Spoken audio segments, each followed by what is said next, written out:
Gravity is what keeps your feet firmly planted on the ground. That's why the average person can only jump about 1.5 feet straight up.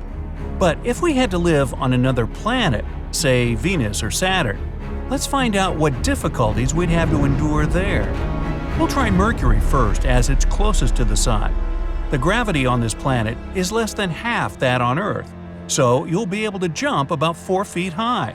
That is, if you can stand the temperatures. On the sunny side, the heat reaches 800 degrees.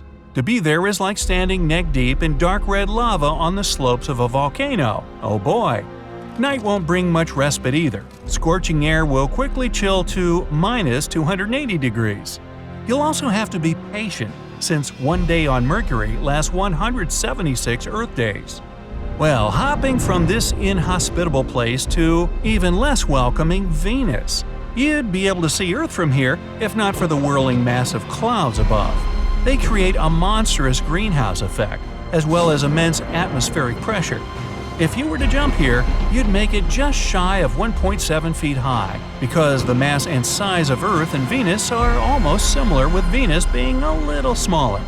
Besides the constant temperature of a blazing furnace, rain here wouldn't bring relief. The clouds up there are made of sulfuric acid. Skipping our home planet, we go straight for its moon, Luna as it's otherwise called.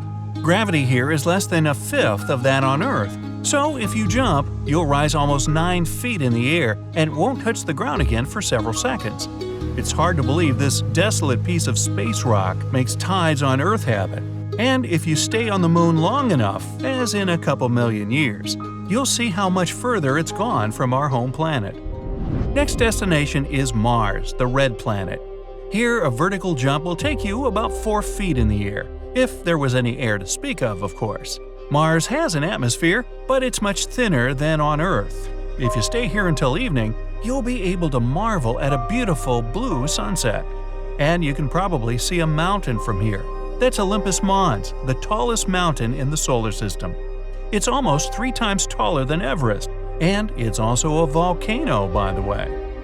Leaping from here to Phobos, one of the 2 moons of Mars. Plant your feet firmly and don't be tempted to jump. Gravity here is so weak that you won't be able to return. Phobos is really small compared to other moons in the solar system, no larger than a big asteroid. It's almost 100 times closer to its planet than our moon to Earth. Eventually, it's doomed to be pulled critically close to Mars and shatter. Scientists believe Mars can obtain its own rings then, much like Saturn.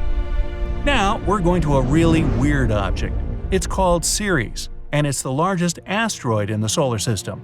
So large, in fact, it was later classified as a dwarf planet. It's almost exactly halfway between Mars and Jupiter, somewhere in the main asteroid belt. If you jump here, you'll be taken up almost 52 feet and then slowly fall back. Ceres is so massive that it accounts for 1/3 of all mass in the asteroid belt.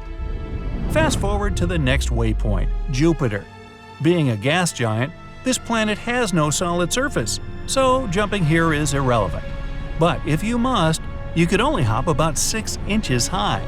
Jupiter is more than 10 times larger than Earth and 300 times as massive, so its gravity is enormous. There's also a perpetual storm on its surface that's been there for at least 4 centuries. Although it's getting smaller with time, at the moment our whole planet could fit into that storm.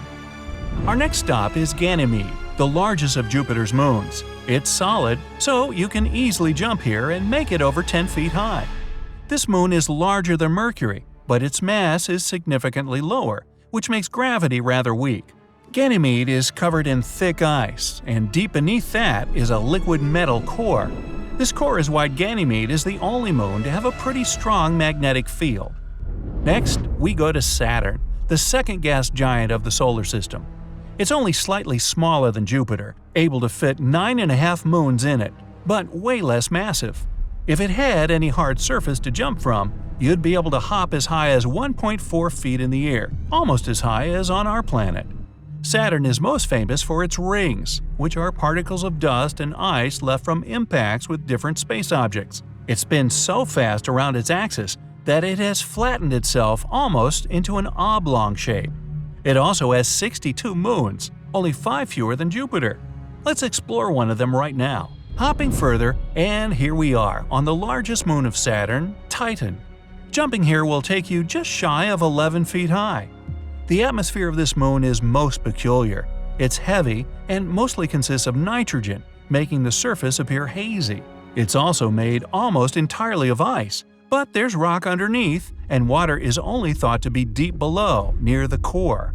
And one amazing thing on Titan's outside are cryovolcanoes, volcanoes that spew ice instead of lava.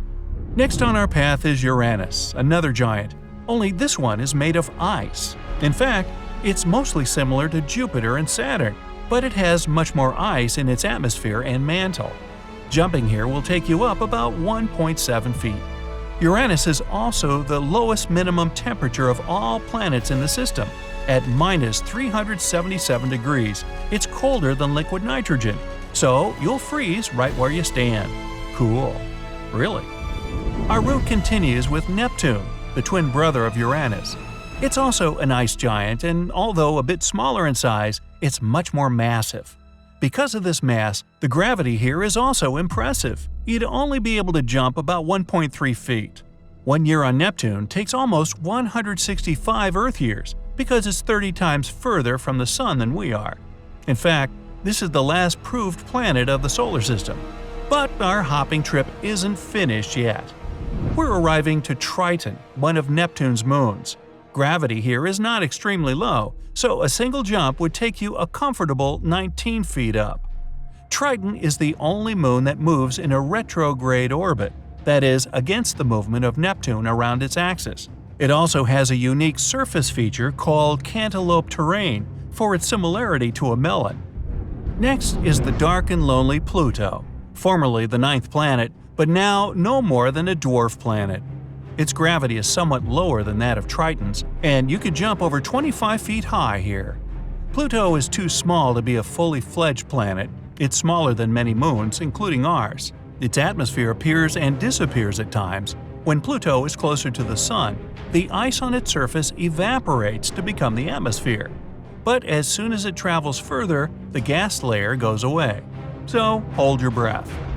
And finally, our final stop, it's Eris. It's a dwarf planet that travels in and out of the Kuiper Belt, a second asteroid belt that's 20 times as wide as the one between Mars and Jupiter. Jumping on Eris's surface would take you up about 18 feet. This object was actually the reason why the term dwarf planet appeared in the first place. Astronomers wanted to call it the 10th planet of the solar system, but then reconsidered. And if they hadn't, who knows? Maybe we would have had even more planets afterwards. Oops, this just in. The universe really doesn't care what we deem planets or moons. It's too busy with important stuff.